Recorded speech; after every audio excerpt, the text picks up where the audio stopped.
Muito bem, meus irmãos. Vamos seguir nessa nossa série de estudos na carta de Paulo aos Efésios.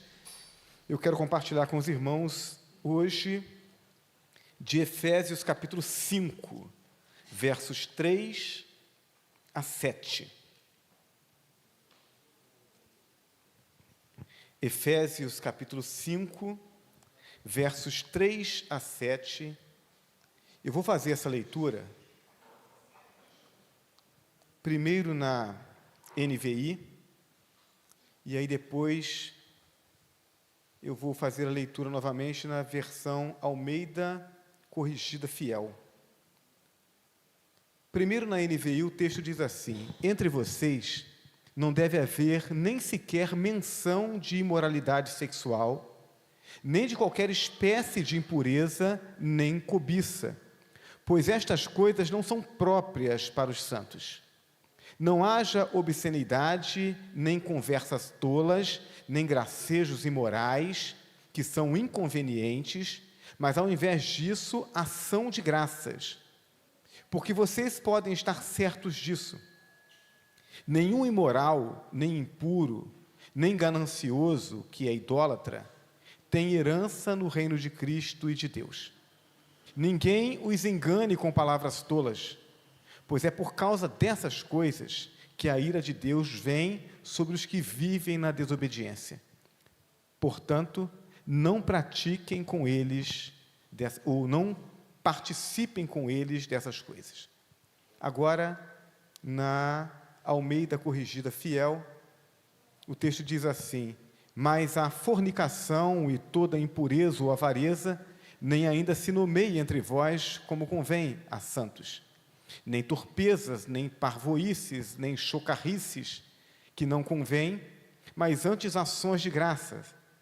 Porque bem sabeis isto, que nenhum devasso, ou impuro, ou avarento, o qual é idólatra, tem herança no reino de Cristo e de Deus. Ninguém vos engane com palavras vãs, porque por estas coisas vem a ira de Deus sobre os filhos da desobediência. Portanto, não sejais participantes com eles. Que Deus abençoe a leitura da sua palavra. Amém? Muito bem, meus irmãos. Embora encontremos sessões bem distintas, né? A gente tem abordado porções desse capítulo 4 e capítulo 5 de Efésios. A gente tem fracionado, né, esses capítulos e abordado assuntos bem pontuais em cada uma dessas fatias. Mas a gente não pode perder de vista que tudo isso faz parte de um contexto. E o contexto é o contexto da igreja, como essa nova comunidade, esse novo povo criado por Deus, e que tem, portanto, um padrão estabelecido por Deus para a sua conduta. Então, essa é a ideia, esse é o contexto de cada uma dessas fatias. Então, o que nós temos aqui são os seguintes argumentos. Primeiro, porque somos nova sociedade de Deus, devemos adotar padrões novos, os quais nos são fornecidos pelo próprio Deus. Então, a gente não vai ajustando o nosso padrão de acordo com aquilo que a sociedade vai descobrindo ou vai adotando para eles. A gente não vai se ajustando à sociedade. A gente se ajusta ao padrão pré-estabelecido por Deus. Deus apresenta para a gente um modelo. E a gente se ajusta a ele. Segundo, porque decisivamente nos despojamos da velha vida e nos revestimos da nova vida mediante a fé em Jesus Cristo, devemos nos portar de forma condizente com essa nova vestimenta. Nós cremos em Jesus Cristo. Nós abraçamos a salvação em Jesus Cristo. Fomos feitos filhos de Deus e inseridos no seu reino. Então, o nosso viver, agora que fomos adotados por Deus, precisa expressar, precisa revelar para as pessoas quem de fato nós somos enquanto filhos de Deus. Então, eu não tenho que fazer média, eu não tenho que ficar parecido com esse mundo. Na verdade, talvez essa seja a grande armadilha para a igreja dos nossos dias. É essa sedução de imaginar que nos assemelhando à sociedade, né, mostrando para eles um comportamento que esteja mais próximo daquilo que eles são, a gente mostra um degrau menor. Então as pessoas pensam assim, não, bom, então eu não estou tão longe assim, né? Não estou tão errado assim, não tem que mudar tanta coisa para poder entrar para a igreja. E a gente é seduzido pela ideia de que isso vai ajudar as pessoas a serem alcançadas pela graça de Deus, quando na verdade o que isso tem feito é levar a igreja a se corromper. Então, o texto chama a nossa atenção para isso, existe um padrão, e quem estabelece esse padrão é Deus, e nós precisamos nos ajustar a esse padrão de Deus. O texto que lemos é o conteúdo do primeiro de uma série de 4 novos argumentos que Paulo vai apresentar para que a gente decida viver uma vida santa. Então, o primeiro argumento é a certeza de um julgamento. Santidade e a certeza do julgamento, portanto, é o tema que a gente vai trabalhar nessa noite. E aí, quando a gente lê esse texto, né, a gente percebe que Paulo ele já inicia o seu argumento chamando os pecados, as atitudes de pecado, pelo nome. Então, Paulo não fala de forma genérica, né? Genérico, ele falou no início do capítulo 4. Ele dá aquele panorama, né? A gente precisa ser santo porque Deus é santo. E ele vai falar sobre essa questão de uma vida santa na comunhão com esse Deus. A partir daí, Paulo começa a enumerar pecados.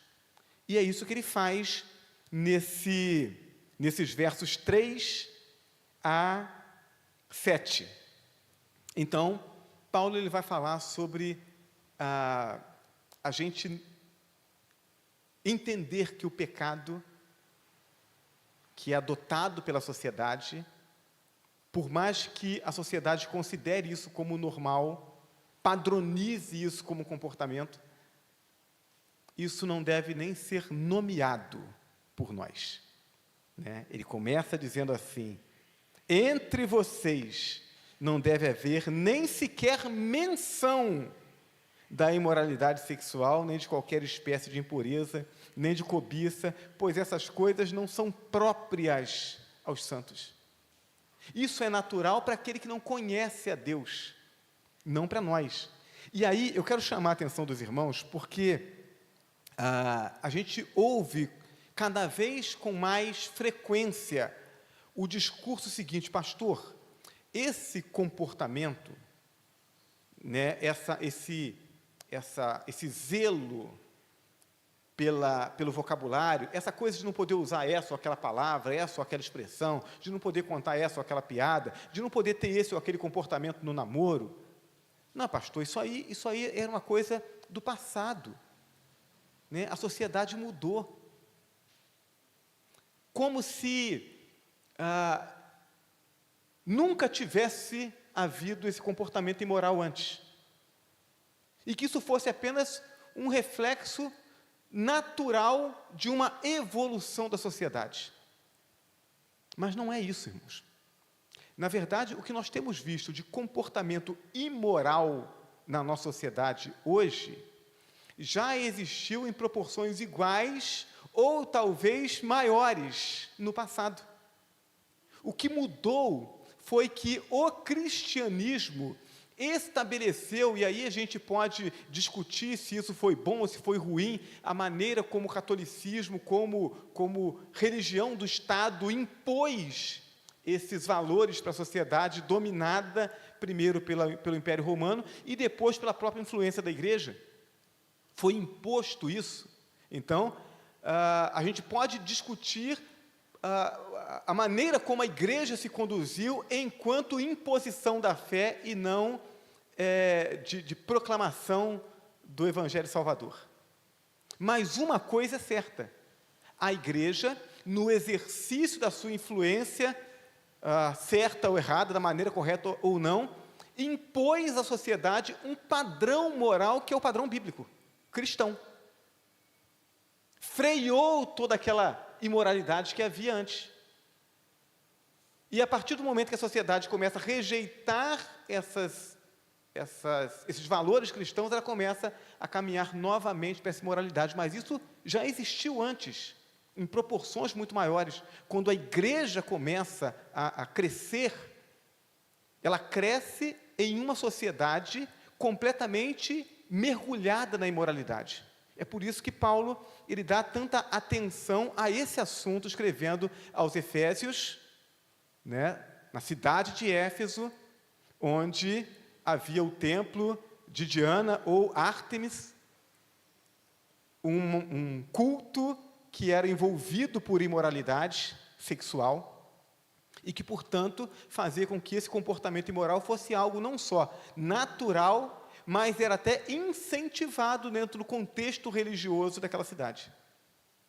Paulo vai dizer, olha, pode ser normal para a sociedade corrompida. Não é normal para nós, os crentes em Jesus Cristo. Então, ele vai dizer lá no verso 3, ele começa falando sobre fornicação, mas a fornicação é o primeiro nome, né, do pecado que ele apresenta. Fornicação ou incontinência, o fornicário ou o incontinente. Do que Paulo está falando? Paulo está falando sobre a prática sexual fora do casamento.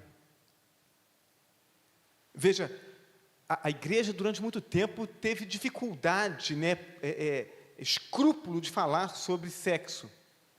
Sexo é uma bênção de Deus. O sexo foi criado por Deus. O sexo é fruto do pecado. Mas o sexo foi criado por Deus para ser vivido pelo homem e pela mulher dentro do casamento. Dentro do casamento ele é uma bênção. Fora do casamento ele é uma maldição. E é isso que Paulo está tratando. Quando ele fala sobre fornicação, sobre incontinência, ele está falando sobre aquelas pessoas que estão, e aí eu quero usar essa palavra, né, a palavra vício, porque, na verdade, o texto, ele trata desses pecados desse ponto de vista, de alguém que está viciado em um comportamento pecaminoso, e que precisa se livrar desse vício. Eu agora estou em Cristo Jesus, eu não posso mais me deixar escravizar por qualquer comportamento. Então, Paulo está falando sobre alguém que é incontinente, alguém que não consegue se conter, que não consegue conter os seus impulsos, alguém que não faz questão de conter os seus impulsos, deu vontade de fazer, faz. Não é assim que Deus trata com seus filhos. Existem regras, existe a hora certa de fazer as coisas. Então, quando não há esse domínio próprio, então não há comunhão com Deus. É disso que Paulo está tratando. Ele está dizendo, olha, preste atenção, porque esses comportamentos, quando caracterizados como um vício, não como um tropeço, em que a pessoa erra e ela se arrepende, e aquilo traz dor para ela, e ela busca a Deus, e ela pede perdão, e ela não quer mais fazer. Todos nós somos pecadores. Mas Paulo está falando sobre o vício. Ele está falando sobre um comportamento que é contínuo. E aí a pessoa até diz assim, não, mas eu pequei, mas eu fui pedir perdão. Eu não sei se você conhece algum evangélico com esse tipo de comportamento. Eu conheço alguns. E a pessoa, ela já premedita a desobediência a Deus, pensando em no momento seguinte pedir perdão. Entendeu como é que é? Então, eu vou pecar. Não estou fazendo nenhum esforço para não pecar. Mas como eu sei que é pecado, então eu já estou me preparando aqui, né? Depois que eu fizer, aí eu vou e peço perdão para Deus. Isso não caracteriza o Filho de Deus. Paulo fala sobre impureza. E o impuro é aquele que lida com o sexo de forma contrária à proposta original de Deus, qual seja dentro do casamento. Então, o fornicário é aquele que lida com o sexo antes do casamento. Agora, o impuro é aquele que lida com o sexo fora do padrão de Deus, não apenas antes do casamento, mas também dentro do casamento, quando ele se envolve estando casado, se envolve com alguém que não é o seu cônjuge. Ou então, quando ele se relaciona como se estivesse casado com alguém do mesmo sexo. Né? E a gente fala sobre isso, meu Deus, nós estamos transmitindo, vamos ter problemas. Se a gente se preocupar com isso, a gente para de pregar o Evangelho. Então, não estamos falando de homofobia. Homofobia é você querer atacar a pessoa que faz uma escolha contrária à que você acredita. Agora, estamos falando sobre padrão bíblico. O padrão bíblico de casamento é um homem e uma mulher.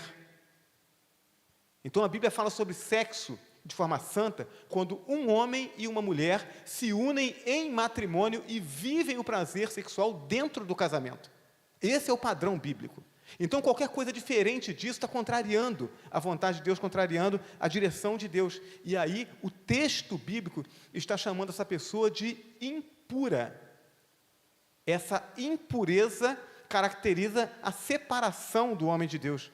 Irmãos, nós temos muitas coisas impuras acontecendo dentro dos lares hoje. Não sei como é que isso é observado entre os evangélicos em Juiz de Fora, mas tomei conhecimento de muitos casos, né, na região onde eu pastoreava antes, de casais evangélicos que faziam uso de material pornográfico.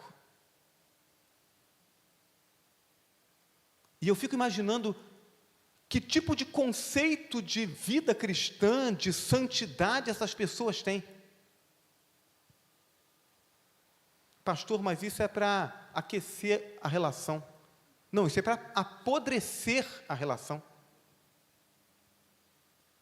Então, a gente precisa entender e tratar isso, porque isso está ali fora, irmãos. E não é ali fora, fora da igreja, não. Ali fora, nos arraiais evangélicos. É um tipo de igreja que não é de Cristo. Então, o texto bíblico, ele trata isso de forma objetiva, né? A gente pega as versões anteriores, né? Parvoíce, chocarrice, o que é isso, né? Mas ninguém quer pegar lá no dicionário para ver, com medo de saber que é alguma coisa que ele está fazendo, né? Então, o texto fala sobre piadinha indecente, né? As chocarrices são as piadas, as brincadeiras com duplo sentido. E aí eu me lembro que quando eu era ainda novo convertido, a gente numa reunião de jovens, e aí um jovem, que era um líder entre nós, fez uma piada assim, aquelas piadas picantes, estavam só rapazes, não tinha moças ali. E aí ele fez uma piada, aquela piada picante, né? Bem apimentada. E aí ele acabou de fazer a piada e olhou para mim, eu estava olhando assim, né? Eu não consegui nem imaginar a graça da piada, eu fiquei imaginando, eu estou ouvindo isso mesmo? Porque eu estava acostumado a ouvir isso antes de eu me converter. E aí ele percebeu que eu fiquei chocado com aquilo, aí ele tentou consertar a coisa e falou assim, não, a gente faz essa piada aqui, mas só entre os rapazes aqui. E eu disse, e Deus não está aqui não? Então, a gente precisa atentar para isso. A gente não tem que ser igual quem está lá fora para poder ganhar quem está lá fora. É outra coisa que eu cansei de ouvir nessa minha caminhada cristã, né? Usar aquele texto em que Paulo diz, não fiz-me fraco para com os fracos, para ganhar os fracos, e aí o indivíduo quer estar no bar bebendo, quer estar contando piada indecente, né? Se fazer fraco com os fracos, não, mas não é disso que o texto está falando. Quando o texto fala sobre os fracos, é sobre aqueles que têm uma dificuldade de entendimento, de maturidade espiritual, não está falando sobre atitudes de pecado, não. Então, a gente precisa olhar para os textos bíblicos e entender que o padrão de Deus para nós está aqui. Qualquer coisa diferente disso, eu estou negociando com o pecado e não com Deus. A palavra seguinte é a palavra avarento. Essa palavra tem relação direta com o amor ao dinheiro. Mas vamos nos lembrar que o texto está falando aqui sobre esses valores cristãos e o contexto é o contexto de imoralidade sexual. Então, dentro desse contexto, o que parece é que havia situações em que tolerar ou se submeter alguma situação de impureza sexual traria algum tipo de benefício econômico. Então, como é que isso poderia acontecer? Poderia acontecer, por exemplo, com uma prática de prostituição. Então, alguém que estava na igreja, mas que ainda exercia uma prática de prostituição para poder ganhar dinheiro. Alguém que se sujeitasse sexualmente, uma mulher, por exemplo, que se sujeitasse sexualmente a um homem em troca de sustento da sua casa. Ainda bem que isso não acontece mais hoje, né? Coisa de antigamente. A sociedade evoluiu. Então, o que mais? Condições em que a pessoa se beneficiasse, né, da imoralidade para poder ter algum tipo de vantagem.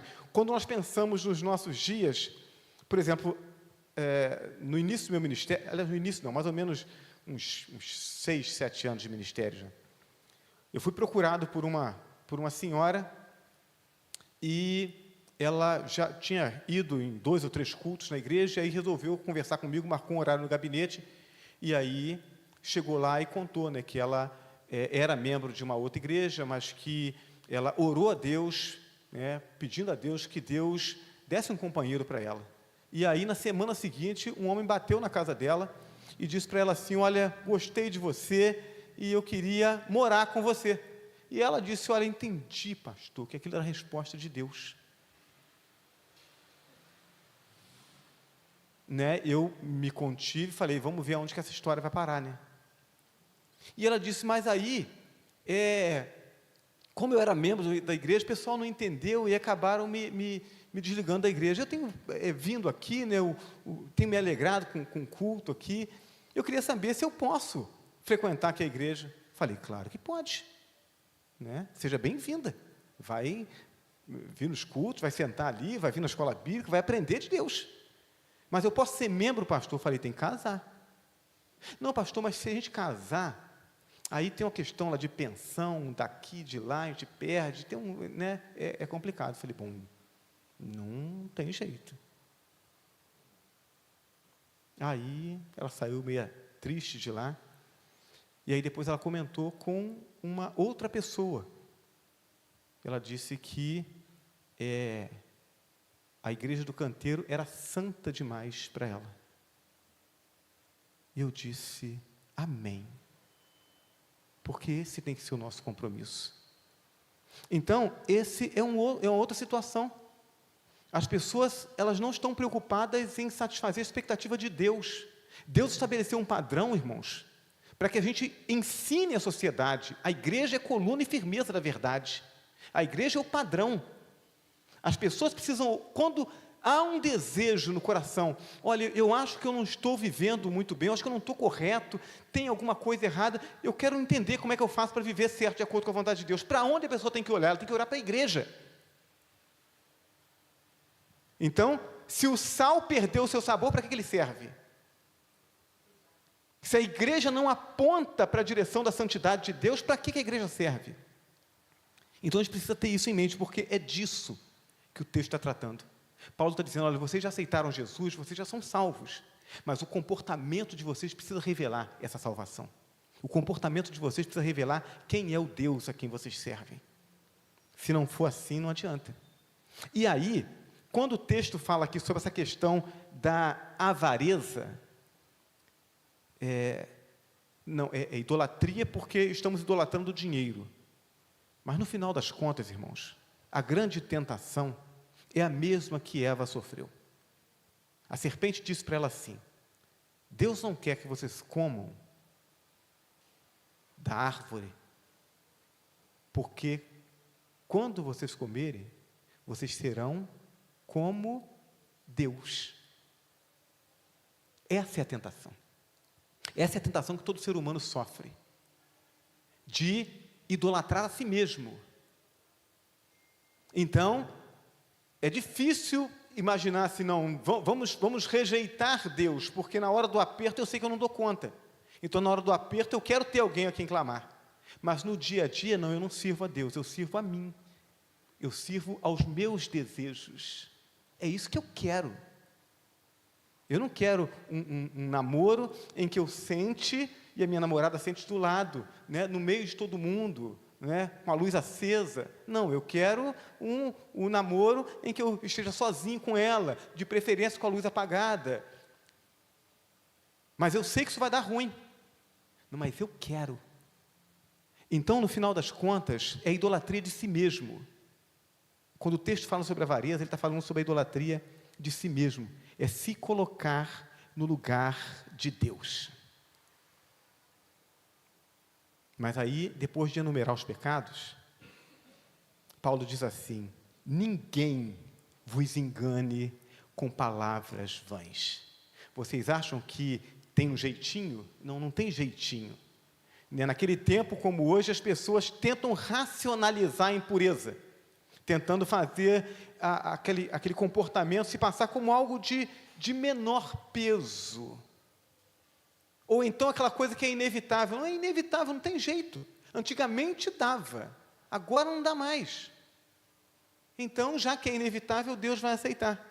Então as pessoas dizem assim: olha, pornografia é um crime inocente.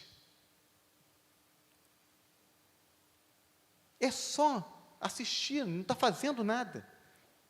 Ou então, qualquer relação sexual concebida ou praticada entre dois adultos é aceitável.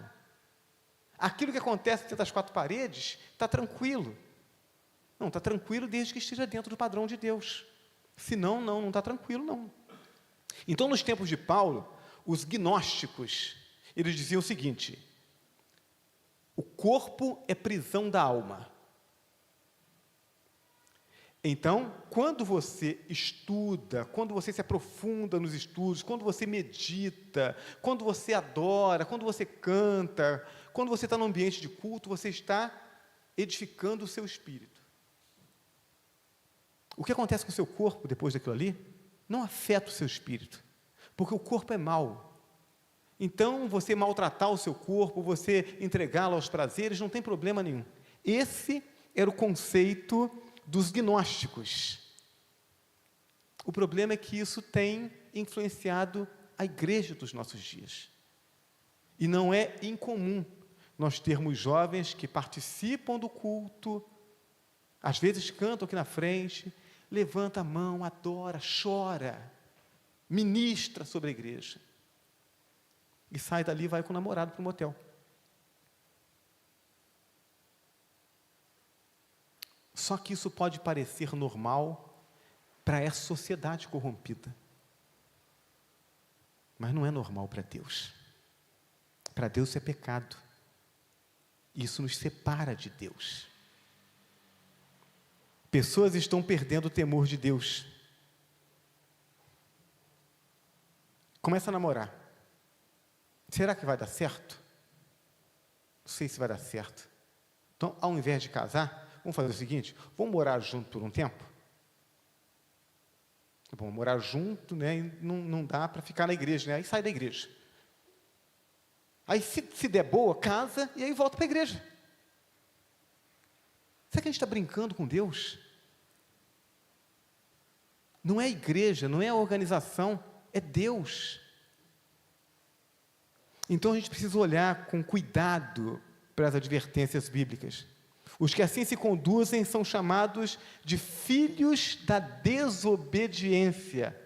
Aqueles que conhecem a lei de Deus e deliberadamente desobedecem, os quais não têm herança no reino de Cristo nem de Deus. É assim que Paulo fala. Sobre eles vem a ira de Deus. Então,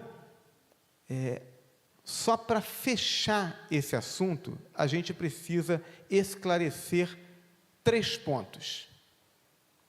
Primeiro, rebeldia não é fraqueza. Então, o texto diz respeito não aos que em um momento de fraqueza cometem um pecado dessa natureza, mas que se arrependem, se envergonham, se humilham diante de Deus. Não, esse tem perdão. Esse é o filho. É aquele que tropeçou, mas o pecado dele quando ele entende, né, quando ele lembra da santidade de Deus, de quem Deus é na vida dele, aquilo corta o coração dele. Ele não tem como viver daquele jeito. E não tem outro lugar para ir senão para os pés da cruz, para pedir perdão, para se humilhar diante de Deus, pedir, Senhor, me ajuda, porque eu não quero fazer mais isso. Pronto. Se confessar os nossos pecados, Deus é fiel e justo para perdoar os pecados e purificar da injustiça. Então, Paulo não está tratando desse pecado que é o tropeço. Ele está falando sobre aquele que se entrega a esse pecado sem vergonha e sem arrependimento. Eu quero isso para mim. Não importa o que a Bíblia diz, não importa o que o pastor pregou, não importa o que foi tratado na classe da escola bíblica, não importa nada disso. A vida é minha. Então eu estou na igreja, vou lá, cultuo a Deus, mas nessa questão eu decido. Eu sou o Senhor da minha vida. Então, isso não é fraqueza, isso é rebeldia. E a rebeldia descaracteriza uma pessoa como filho de Deus. Segundo, revelação e não perda de salvação. Pastor, a pessoa fez desse jeito, então ela perdeu a salvação. Veja só, certeza de salvação não é sinônimo de presunção nem desculpa para pecado. Aquele que tem certeza de salvação, porque de fato é salvo, ele tem comunhão com Deus, ele se alegra em servir a Deus, ele quer viver segundo o conselho de Deus, ele quer alegrar a Deus, porque o coração dele está cheio de gratidão. Então, aquela pessoa que tem prazer no pecado, prazer em desobedecer a Deus, não, tem que repensar esse conceito de que, porque levantou a mão no dia que o pastor fez o apelo, porque participou da classe de integração, porque foi batizado, não, isso aí é salvo, não sei. Né, o meu antigo pastor Jonas, saudoso pastor Jonas, ele dizia que mesmo com todos os critérios dele, ele era bem criterioso, ele dizia, olha, já batizei muito diabinho. Entrava seco, saía molhado do batistério, mas tinha mudança nenhuma. A gente não tem um aparelho de raio-x espiritual, né, para passar a pessoa ali e ver, deixa eu ver se Jesus está sentadinho lá no trono do coração. Não tem. Então, o que caracteriza o Filho de Deus são os frutos. Está produzindo fruto de justiça? Aleluia. Não está? Bom, tem alguma coisa errada. Então, essas questões são reveladoras. Quem se dá essas práticas é idólatra e não adorador de Deus, desobediente e não obediente a Deus, e portanto, herdeiro do inferno e não do céu. O nome no rol de membros da igreja não muda a situação espiritual de uma pessoa. O que muda a situação espiritual de uma pessoa é o comprometimento dela com Deus. Isso é o que muda. Essa condição não evidencia, portanto, a perda da salvação, mas sim a revelação do perdido no meio do povo santo. É o joio que se manifesta no meio do trigo. Terceiro e último, pureza e não isolamento. Então, a advertência bíblica é: não participe com essas pessoas das suas práticas. Não participe com eles, não comungue com eles disso. Então, não significa fugir deles. Significa não praticar os pecados, não se comprometer de nenhuma forma com essas práticas. Fazer uso ou permitir o uso de material pornográfico em casa, facilitar ou fazer vista grossa ao comportamento imoral dos filhos. Estamos falando sobre família. Eu não posso fechar os olhos para o pecado. Se o pecado, diante dos meus olhos, não produzir em mim o mesmo incômodo, o mesmo desconforto que produz em Deus, daqui a pouco ele está me seduzindo. Ou eu trato o pecado como pecado e lanço ele para longe de mim, ou daqui a pouco eu estou abraçado com ele. Não tem outra condição, irmãos. Então a Bíblia nos adverte com relação a isso. Não permitir que a alma se acostume com esses pecados, a ponto de não incomodar mais. O pecado tem que me incomodar. Se ele não me incomoda, eu estou correndo risco.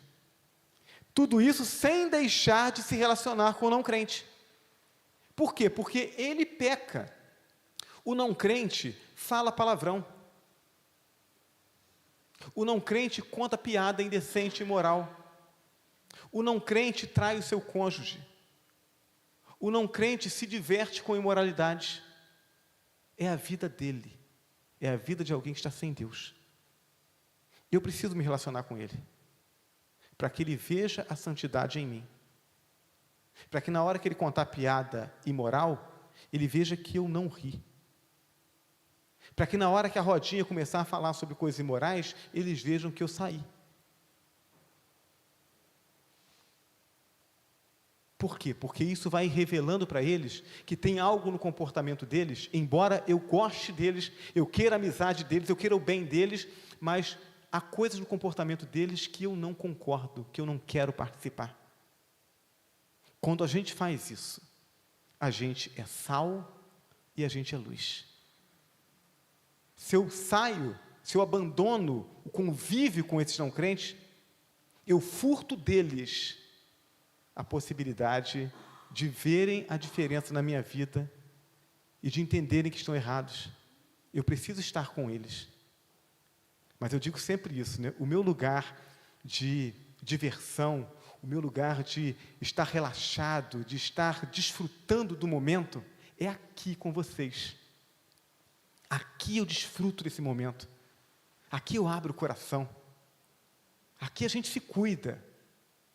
Lá fora não. Lá fora os meus relacionamentos são intencionais. Lá fora eu vou me relacionar com o meu vizinho, com a pessoa da padaria. Eu vou lá para que eles vejam Cristo em mim e tenham a oportunidade de serem transformados. É isso o que Deus espera de nós. Somos igreja do Senhor. Somos família de Deus. Somos esse novo povo que Deus está construindo, com o padrão de Deus. Esse padrão não tem data de validade. Esse padrão não se corrompe. Se eu estou comprometido com ele, isso vai trazer saúde para mim, vai trazer saúde para o meu lar, e vai fazer da minha vida uma vida que impacte, que faça diferença naqueles com quem eu convivo. Deus espera isso de cada um de nós. Se nós permitirmos, Ele fará grandes coisas através das nossas vidas. Amém?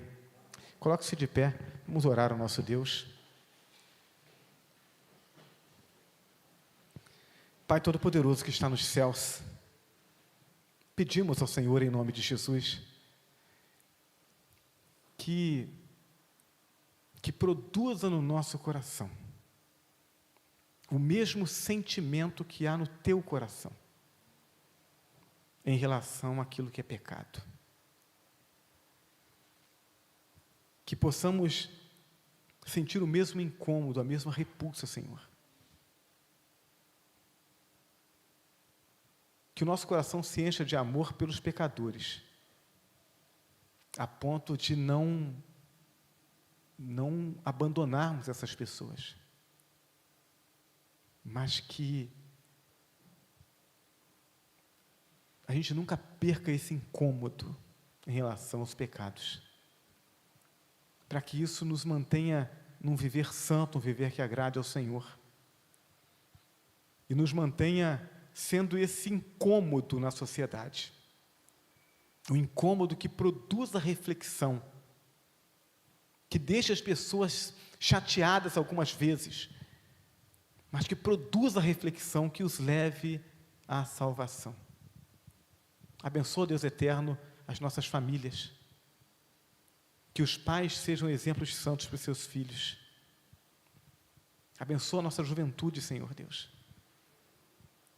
Que os nossos jovens, nossos adolescentes vivam um relacionamento intenso com o Senhor, de modo a que não possam ser seduzidos pelos pecados da sociedade.